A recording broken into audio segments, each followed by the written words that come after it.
कर्पूर गौरम करुणावतारम संसार सारम भुजगेंद्रहारम सदा वसंतम हृदयारविंदे भवम भवानी सहितम नमामि।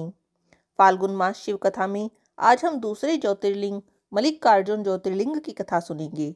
शिव पुराण के अनुसार 12 ज्योतिर्लिंगों में से दूसरे ज्योतिर्लिंग का नाम मल्लिकार्जुन ज्योतिर्लिंग है। यह कृष्णा नदी के तट पर श्रीशैल पर्वत पर स्थित है। इसे श्रीशैल या श्रीशैलम भी कहा जाता है। इसे दक्षिण का कैलाश भी कहते हैं। मान्यता है कि इस पर्वत पर अगर कोई भगवान शिव की पूजा अर्चना करते हैं तो उन्हें अश्वमेघ यज्ञ करने का फल प्राप्त होता है। अगर कोई व्यक्ति इस पर्वत के दर्शन मात्र कर लेता है और इस पर शिव भगवान की पूजा करता है तो उसके जीवन के सारे दुख नष्ट हो जाते हैं और उसकी सभी मनोकामनाओं की पूर्ति होती है। शिव पुराण के कोटि रुद्र संहिता में मल्लिकार्जुन के बारे में बताया गया है कि मल्लिका का अर्थ है माँ पार्वती और अर्जुन भगवान शिव को कहा जाता है। अगर हम इन दोनों शब्दों की संधि करते हैं तब मल्लिकार्जुन शब्द बनता है। आइए सुनते हैं मल्लिकार्जुन ज्योतिर्लिंग की कथा। भगवान शिव और माता पार्वती के पुत्र गणेश जी और कार्तिकेय जी आपस में विवाह के लिए झगड़ रहे थे कि किसका विवाह पहले हो। इसके समाधान के लिए दोनों अपने माता पिता के पास पहुंचे।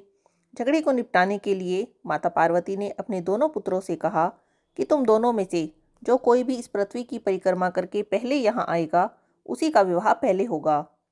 ऐसा सुनते ही कार्तिकेय जी ने पहले पृथ्वी की परिक्रमा करना शुरू कर दिया। लेकिन गणेश जी का स्वरूप मोटा था और उनका वाहन चूहा होने के कारण वे इतनी जल्दी पृथ्वी की परिक्रमा कैसे कर पाते। गणेश जी का स्वरूप जरूर मोटा था लेकिन उनमें बहुत बुद्धि थी। थोड़ी देर उन्होंने विचार किया और अपने माता पिता से एक स्थान पर बैठने का आग्रह किया।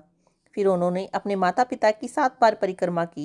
इस तरह से अपने माता पिता की परिक्रमा करके पृथ्वी की परिक्रमा से मिलने वाले फल की प्राप्ति के वे अधिकारी बन गए और उन्होंने यह शर्त जीत ली। उनकी इस युक्ति को देखकर माता पार्वती और भगवान शिव बहुत प्रसन्न हुए। इस प्रकार उन्होंने गणेश जी का विवाह करा दिया।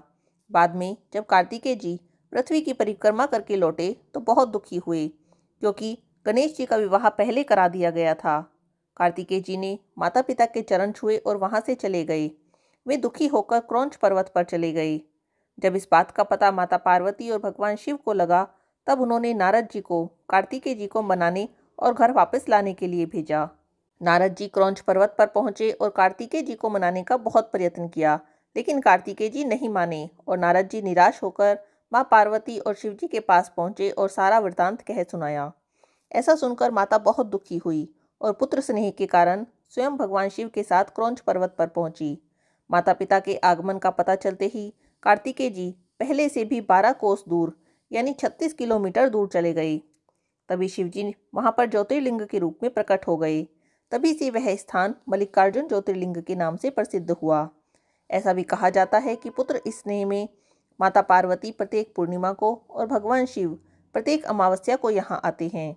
मल्लिकार्जुन ज्योतिर्लिंग कैसे प्रकट हुआ इसके संबंध में एक और कथा भी प्रचलित है।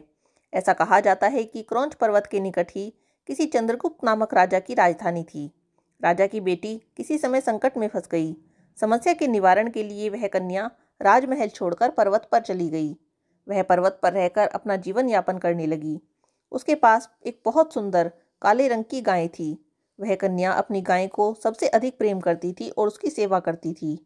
लेकिन प्रतिदिन कोई न कोई व्यक्ति उस गाय का दूध निकाल कर ले जाता। उस कन्या को समझ नहीं आ रहा था कि ऐसा कौन कर रहा है।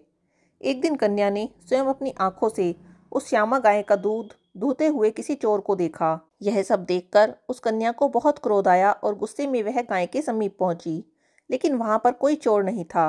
वह आश्चर्यचकित हो उठी क्योंकि उसे वहां पर एक शिवलिंग के दर्शन हुए।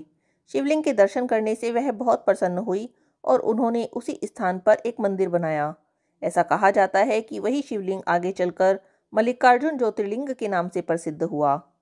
मल्लिकार्जुन ज्योतिर्लिंग के दर्शन मात्र से लोगों की मनोकामनाएं पूर्ण होती हैं और माता पार्वती और शिव जी की कृपा उन पर बनी रहती है। बोलिए भगवान शिव की जय, माता पार्वती की जय। हर हर महादेव।